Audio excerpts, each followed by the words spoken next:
More than half of DC voters want speed cameras gone. Let's get into this. Imagine you are cruising down New York Avenue on a sunny Tuesday afternoon when suddenly your phone buzzes. Not a text, not an email, but a camera issued speeding ticket for a blink and you miss it moment over the limit. Now imagine a heated debate where more than half of the people say those cameras should go. That is the snapshot of the latest poll on banning all speed and red light cameras in Washington, D.C., with a whopping 56% voting in favor of the total ban. Perhaps the voters' comments under the survey helps reveal what they are thinking. When cameras are used to generate over $1 billion, you can see how it's no longer about safety. Reducing the speed limits and shortening the traffic lights should be a criminal act as it's placing undue burden on citizens. Why is the speed limit now 20 miles per hour? Who drives 20 miles per hour? We are taxed so heavily in this country. Democrats want us to all line up in the poor people line begging for handouts, one reader said. Another reader said DC collects too much money from these cameras. They don't make anyone safe. They just make people poorer. Most of these cameras also are ticketing people for nearly no reason at all. It's disgusting how greed has taken advantage of people in the pursuit of safety. Most people drive perfectly safe and still pay these shakedowns from the cameras. It's theft. Clearly, this isn't a niche issue anymore. At the heart of it is a broader national conversation about enforcement, fairness, safety, and trust, all served up by tiny, unblinking eyes perched at intersections. The poll conducted by ABC 7 asked Washingtonians whether they agree with scraping all automated speed and red light cameras in the city, with 56% saying yes. It's clearly a majority of respondents want these devices gone. For drivers who feel squeezed by fines that can range into the hundreds, that result might not be surprising. Cameras dole out penalties without points hitting your license, and for commuters passing through DC from Maryland and Virginia, the sting can feel particularly sharp. But that poll result fouls in the face of how local officials and many traffic safety advocates see it. DC didn't install automated cameras out of thin air. They were rolled out decades ago as part of a Vision Zero style effort to cut traffic deaths and injuries.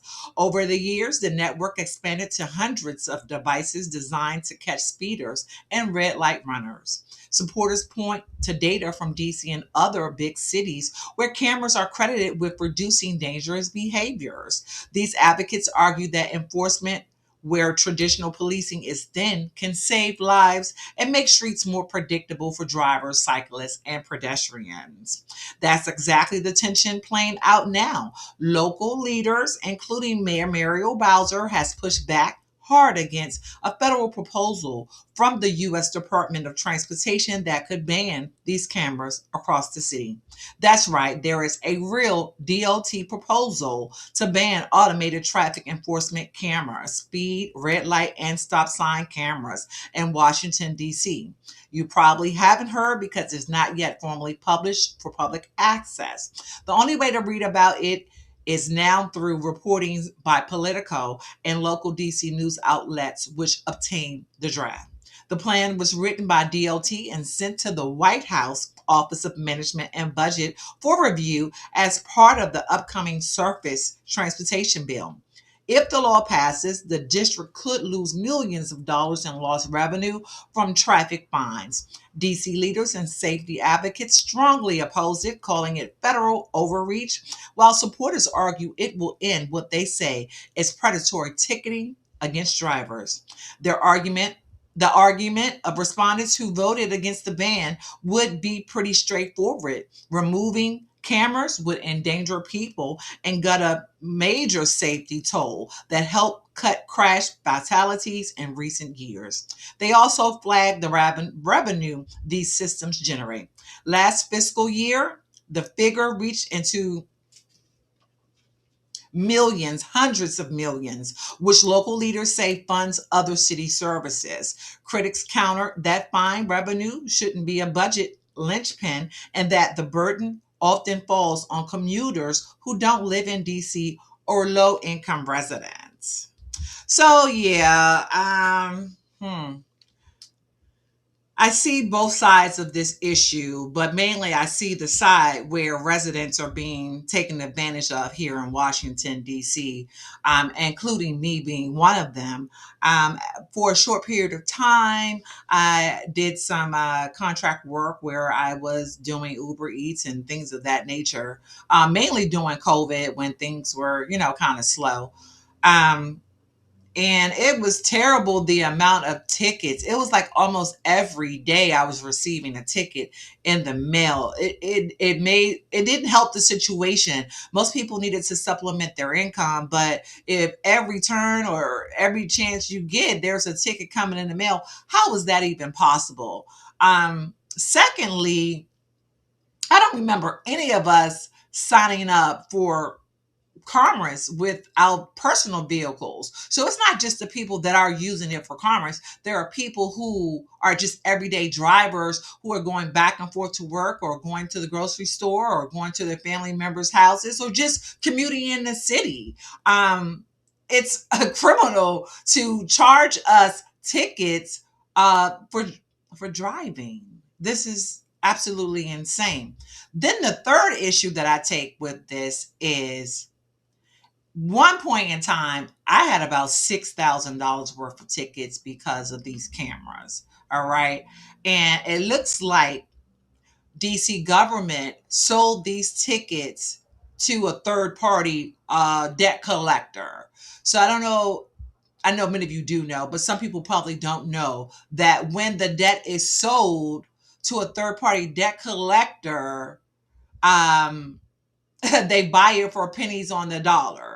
This one company was allowed to portray themselves as being part of DC government, even using email addresses that resemble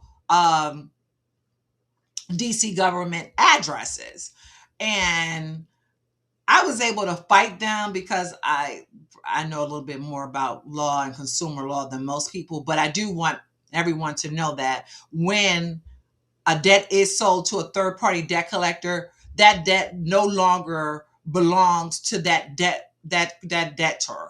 So if DC government sold that debt to a third party company, it no longer belongs to DC government, and it should not be allowed to. They should not be allowed to collect that debt if that debt was sold.